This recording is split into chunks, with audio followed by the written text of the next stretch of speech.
Për mungesën e shërbimit të dializës në disa spitale rajonale, ku pacientët janë përballur me ndërprerje të trajtimit, sipas juristit Fitim Klinaku, përgjegjësi duhet të mbajë Ministria e Shëndetësisë.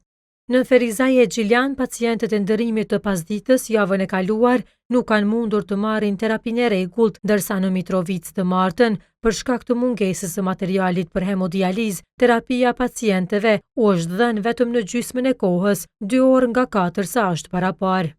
Klinaku thotë se në raste të tilla kur SHSKUK-ja ka vonesa në furnizime jetike, Ministria është obliguar të ndërhyjë për të garantuar trajtimin e pacientëve.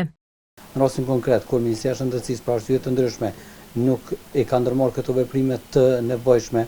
që këtë shërbim ta marrin qytetarët përkatësisht pacientët, atëherë mund të ketë edhe elementet veprës penale të kishpërdorimit të pozitës apo autoritetit zyrtar. Vepër kjo parapon me Kodin Penal të Republikës Kosovës në nenin 414, e cili përveç të tjera përcakton neglizhencën përkatësisht përveç anës përfitimet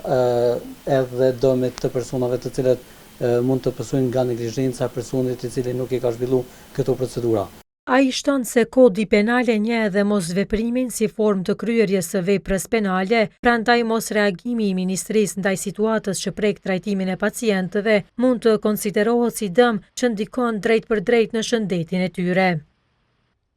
Koha ka dërguar pyetje në prokurori që nga java e kaluar dhe i ka përsëritur edhe të mërkurën për të mësuar nëse këto raste janë të mjaftueshme për të nisur hetime, por nuk ka marrë përgjigje. E avokati Klinaku shton se kur ekziston rreziku i një dëmi të konsiderueshëm për pacientët, prokuroria ka bazë ligjore për të hetuar. Në rastin konkret, nëse prokurori vendos për me zhvillu një hetim lidhur me këtë çështje dhe vërtetohet se personat e caktuar nuk i kanë ndërmarrë veprimet e nevojshme me kohë të caktuar dhe nuk janë përgjigj detyrave dhe përgjegjësive të tyre, atëherë mund të ngresë akt akuzë lidhur me për veprën penale kishpërdorim i pozitës apo autoritetit zyrtar. E që në rastin konkret, këta persona mund të dënohen edhe me burgim.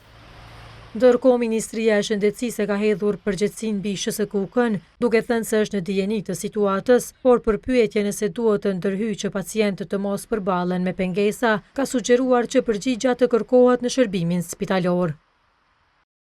Ministria e Shëndetësisë është e informuar lidhur me çështjen e lartë përmendur dhe vazhdon të jetë në komunikim të rregullt me SHSKUK-n. Sa i përket çështjeve të tjera, ju lutemi që për përgjigje t'i drejtoheni SHSKUK-s, e cila funksionon si organizatë buxhetore më vete.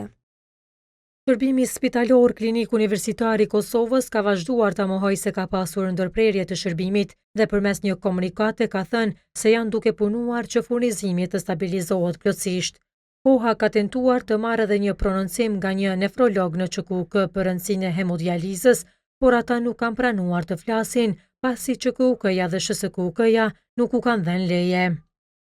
Që nga muaji korrekt nderi i rregullt për furnizim me materiale të hemodializës mbetet i bllokuar në organin shqyrtues të prokurimit, ndërsa 2 tenderet emergjent kanë dështuar.